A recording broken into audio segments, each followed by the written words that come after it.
Hello everyone, আমি সোলাঙ্কি। তোমরা সবাই কেমন আছো?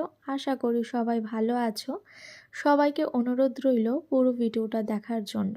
প্লিজ কেউ স্কিপ করে যেও না। দেখো, তোমাদের সাথে কথা বলতে বলতে আমার এদিকে কিন্তু রান্না শুরু হয়ে গেছে। আচ্ছা, আমার মতন কার কার তোমাদের বেগুন ভাজা খেতে ভালো লাগে একটু বলো তো। আমার তো ভীষণ ভালো লাগে। আমার পেঁয়াজকালি ভাজাটা এতটা পছন্দ না, মাঝে মধ্যে ঠিক আছে, কিন্তু বেগুন ভাজাটা যদি প্রতিদিন দেয় তাহলে তো আমি না করব না, একদমই না। এদিকে আমি বাঁধাকপিটা ধুয়ে কেটে নিয়েছি। এখন একটু নুন দিয়ে অল্প একটু জল দিয়ে ভাপিয়ে নেব এটাকে। আমি আবার অনেকজনকে দেখেছি বাঁধাকপি না ভাপিয়ে একদম মশলা দিয়ে কষিয়ে রান্না করে, হয়তো ভালোই লাগবে এটা।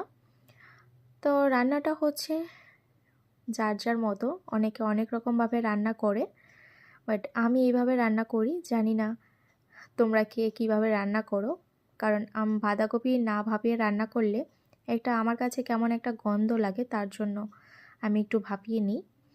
দেখো, কথা বলতে বলতে এদিকে কিন্তু পেঁয়াজকালি ভাজাও হয়ে গেছে। তারপর বাঁধাকপির জন্য আলুটা ভেজে নিচ্ছি। আলুটা ভাজা হয়ে গেছে। এখন একটু মটরশুঁটি দিয়ে একটু নাড়াচাড়া করে নামিয়ে নেব। যে কোনো জিনিস রান্না করার আগে একটু ভেজে নিলে তরকারিটা কিন্তু খেতে দারুণ লাগে। তার মধ্যে আমি এখানে একটা ভুল করেছি, তেজপাতাটা অর্ধেক করে দিতেই ভুলে গেছি। যাই হোক, হয়ে গেছে। তার মধ্যে এখানে আমি একটু মৌরি ফোড়ন দিয়ে দিয়েছি। জানি না কে কী ফোড়ন দাও, আমি কিন্তু মৌরি ফোড়ন দিই। তার মধ্যে আমি এখানে একটা মশলা করে রেখেছিলাম, জিরে ধনে কাঁচা লঙ্কা দিয়ে পেস্ট করে রেখেছি, সেটা দিয়ে দিলাম। দিয়ে ভালো করে নাড়াচাড়া করে একটু কষিয়ে নেব। অর্ধেকটা দারচিনি দিলাম। আমি কিন্তু আবার পরে গরম মশলাও দেব। একটু টমেটো দিয়ে দিলাম, অল্প একটু জল দিয়ে নেড়ে চেড়ে নেব।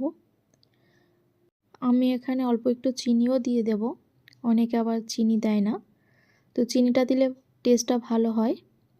তো তোমাদের বাঁধাকপির সাথে কার কার ভালো লাগে গরম গরম রুটি দিয়ে একটু বলবে।